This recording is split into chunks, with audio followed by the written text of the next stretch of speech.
Assalamualaikum warahmatullahi wabarakatuh. Saya Nadia Saputri. Saya Nurul Masuratul Karimah. Kami dari Tarbiyah A akan menjelaskan sedikit tentang Tasrif dari fi'il madhi. apakah kalian tahu tentang fi'il? Nah, kali ini kita akan menjelaskan tentang fi'il. Jadi, fi'il itu adalah kata yang menunjukkan pekerjaan yang sudah berlalu, akan dikerjakan, atau sedang dikerjakan. Dan fi'il itu dibagi menjadi 3. Yang pertama, fi'il madhi, fi'il mudhari, dan fi'il amr. Kali ini kita akan menjelaskan tentang fi'il madhi. Kalian tahu apa itu fi'il madhi? Fi'il madhi adalah kata pekerjaan yang sudah berlalu atau telah selesai dikerjakan. Dan ada pun tanda-tanda fi'il madhi. Ada 3. Tanda dari fi'il madhi. Yang pertama, tanda dari fi'il madhi ialah dapat diakhiri oleh huruf tak taknis atau tak sukun. Tak taknis di sini berarti dengan tak sukun. Contohnya, fa'alat. Tak sukun di sini disebut dengan tak taknis. Yang kedua, dapat diakhiri oleh dhamir rafa' mutaharrik atau hidup yang sekaligus menjadi fa'ilnya. Dhamir mutaharrik itu ada 7. Yang pertama ada na, tu, tunna, ti, tum, tuma, ta, dan na. Contohnya, fa'alna, fa'alta, fa'altuma, fa'altum, fa'alti, fa'altunna, fa'altu, dan fa'alna. Yang ketiga, dapat dimasuki oleh lakot. Contohnya, lakot ja'at rusul rabbina bil haqq. Berarti setiap ada kata lakot setelah akhir dari kata lakot ini termasuk dari fi'il madhi. Selanjutnya kita akan membahas mabninya fi'il madhi. Mabninya fi'il madhi itu ada 3: fathah, dhammah, sukun. Yang pertama, fathah. Apabila tidak digandeng dengan waw jama' ataupun dengan dhamir rafa' mutaharrik. Contohnya kholaqo. Yang kedua yaitu dhammah. Bila gandeng dengan waw jama'. Yang dimaksud dengan waw jama' itu seperti ini, kholaqu. Nah, yang ketiga sukun. Bila gandeng dengan dhamir rafa' mutaharrik ataupun hidup. Contohnya kholaqta. Oke, kali ini kita akan membahas tentang tasrif lughawi fi'il madhi.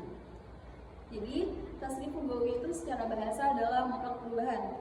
Sedangkan menurut istilah, tasrif lughawi adalah perpindahan atau perubahan dari satu bentuk ke bentuk yang lain dengan memperhatikan jenis, jumlah, dan kata gantinya.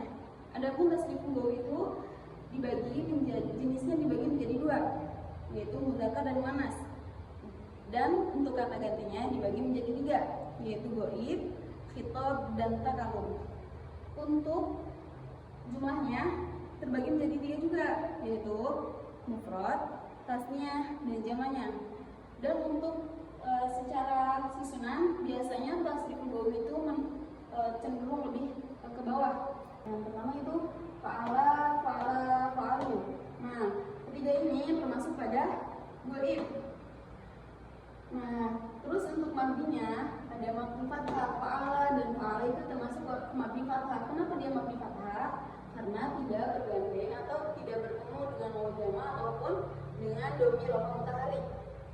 Lalu ada fa'alu, dia dengan mabni dhamma. Dia bertemu dengan waw jama'. Apa sih yang mana waw jama' itu? Nah, ini adalah yang dinamakan dengan waw jama'. Fa'alata dan fa'alna ini ketiganya termasuk pada ghaibah. Dan fa'alata yaitu dengan mabni fathah. Kenapa dia mabni fathah? Karena tidak bertemu dengan waw jama' ataupun dengan dhamir rafa' mutaharrik. Oke, kita lanjut ke fa'alta, fa'altuma, fa'altum. Itu dia termasuk ke dalam mukhatab. Selanjutnya fa'alti, fa'altuma, fa'altunna, dia termasuk dalam mukhatabah. Dan fa'altu, fa'alna, dia termasuk ke dalam mutakallim. Dari semua ini dia termasuk dengan mabni sukun. Kenapa sih dia masuk ke mabni sukun? Karena dia bertemu dengan dhamir rafa' mutaharrik seperti yang dijelaskan dari awal tadi. Mana dhamir rafa' mutaharrik itu? Ini nih, fa'al. Nah, yang di belakang itulah yang dimaksud dengan dhamir rafa' mutaharrik. Ta, tu, ti, tunna, tu, nah, itulah yang dimaksud dengan dhamir rafa' mutaharrik. Oke, next kita masuk ke dalam pembahasan domir yang tersimpan dalam fiil madi. Nah, fa'ala. Fa'ala di sini mengandung domir huwa yang bermakna mufrad mudzakkar ghaib. Yang kedua ada fa'ala, dia mengandung domir huma yang bermakna tasniyah mudzakkar ghaib. Fa'alu di sini menyimpan domir hum, yaitu jamak mudzakkar ghaib. Selanjutnya ada fa'alat, dia menyimpan domir dia, yaitu mufrad muannas ghaibah. Fa'alata, dia menyimpan domir huma yang bermakna tasniyah muannas ghaibah. Fa'alna, dia menyimpan domir hunna yang bermakna jamak muannas ghaibah. Selanjutnya ada fa'alta. Fa'alta di sini menyimpan domir anta yang bermakna mufrad mudzakkar mukhatab. Yang selanjutnya ada fa'altuma, dia menyimpan domir antuma yang bermakna tasniyah mudzakkar mukhatab. Dan fa'altum, dia menyimpan domir antum yang bermakna jamak mudzakkar mukhatab. Selanjutnya ada fa'alti. Dalam fa'alti ini ternyimpan domir anti, yaitu yang bermakna mufrad muannas mukhatabah. Lalu ada fa'altuma. Nah, di sini fa'altuma ini mengandung domir antuma yang berarti tasniyah muannas mukhatabah. Selanjutnya ada fa'altumna. Nah, dalam fa'altumna ini menyimpan domir antuna ataupun dengan bermakna jamak muannas mukhatabah. Lalu ada fa'altu. Nah, dalam fa'altu ini mengandung domir ana yang berarti mutakalim wahda. Jadi artinya cuma satu, yaitu ana sendiri. Adapun fa'alna mengandung domir nahnu atau mutakalim ma'al ghair. Sekian sedikit pemaparan tentang tasrif lughawi fiil madi dari kami. Assalamualaikum warahmatullahi wabarakatuh.